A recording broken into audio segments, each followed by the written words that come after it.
Welcome to the Pulmonary Rehabilitation Education Sessions. This is a series of educational sessions on how to manage your condition.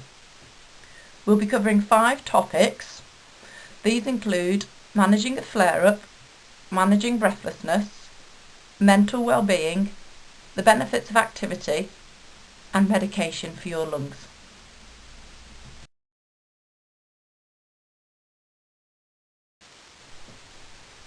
Session 3.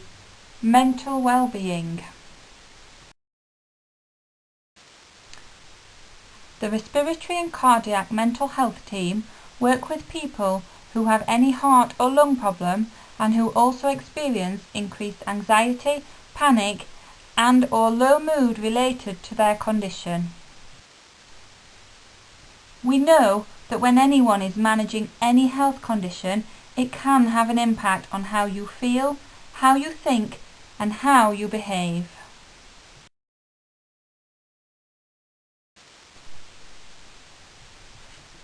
Everyone experiences anxiety and low mood at some time. It is a normal reaction when we feel worried or afraid. We might feel tense, nervous, or fearful in difficult situations like moving house or going into hospital. These feelings usually go away in their own time. Most people will have felt like this at some point.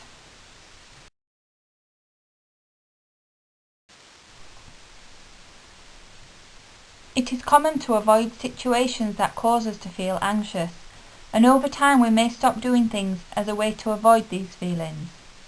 This can often lead to changes in our mood and our levels of motivation, as we feel frustrated at not being able to do the things we used to do.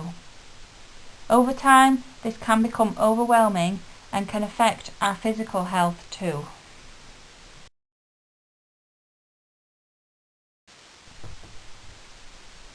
So when thinking about the cycle of anxiety in relation to breathlessness, something triggers your anxiety. For example, you might get breathless or have a worrying thought. This causes you to feel stressed. Shortness of breath then begins, and anxiety starts. Your breathing becomes faster and your breathing muscles start to tire.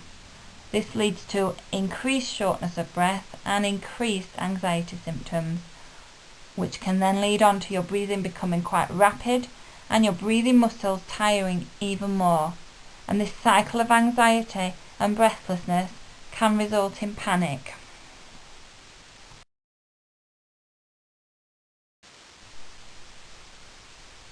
When thinking about anxiety, we often talk about the fight and flight response. This is a normal reaction that can happen when we are faced with a dangerous situation. It is triggered by the release of hormones that prepare your body to either run to safety or stay and deal with a threat.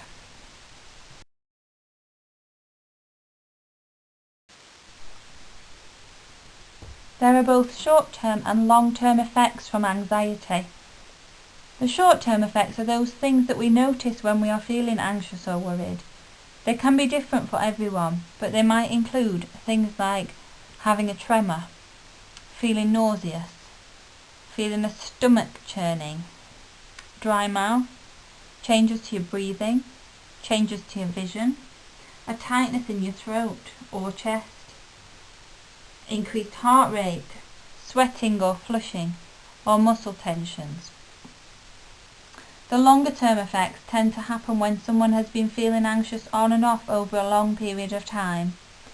It can be difficult managing increased anxiety over time, and we may feel overwhelmed and notice changes such as a lack in confidence, difficulty concentrating, an altered sleep pattern, low motivation and low mood, and avoidance.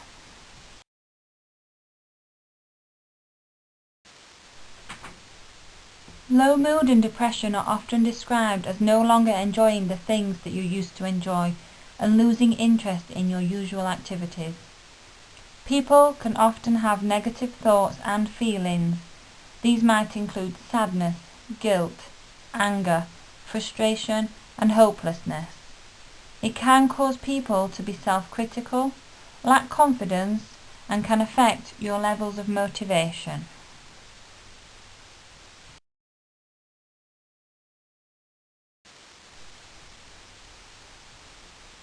There are things you can do to help yourself if you are feeling anxious or low in mood. These include breathing techniques. There are various breathing techniques that can be helpful. One of the most common symptoms of anxiety is a difference in breathing. It tends to become shallow and quicker.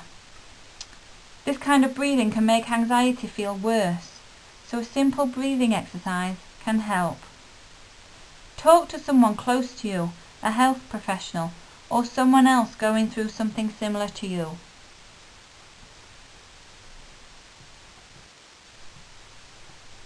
Distraction techniques can help to refocus your mind. These might include playing a game on your phone, reading, listening to music, or doing a hobby. Mindfulness. So mindfulness is being aware of what is happening in the present moment. It is not about trying to clear your mind, but being aware of your thoughts, emotions, and how you are feeling physically and mentally. Make time for positive activity. Schedule in some activities that you enjoy, including physical and mental activities or challenges. You can make simple lifestyle changes, such as doing some exercise and keeping active. This might include moving around more, around your home, or going for a short walk, walking up and down stairs more often, or even chair-based exercises, depending on how much you can manage. Eating a healthy, balanced diet is really important, and trying to get into a good sleep routine. Keeping active can help you to take your mind off anxious thoughts and reduce stress and tension.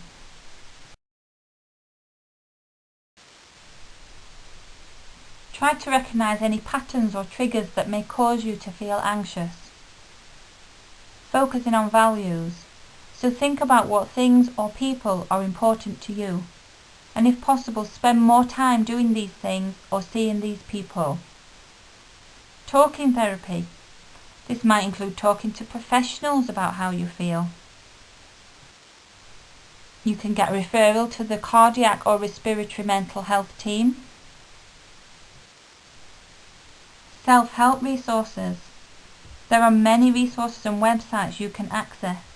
Some examples include NHS Choices, Mood Zone, British Lung Foundation, or Headspace. Medication. Medication is not for everyone, but for some people it can be really helpful. Your GP may prescribe antidepressants or other medication which can help you manage your mood or regulate your emotions. You can refer yourself to IAPT, which stands for Improving Access to Psychological Therapies. They are a free service that offers a range of courses and one-to-one therapy, which can help with managing stress, anxiety, and depression. Here are some helpful resources to help you with your mental well-being.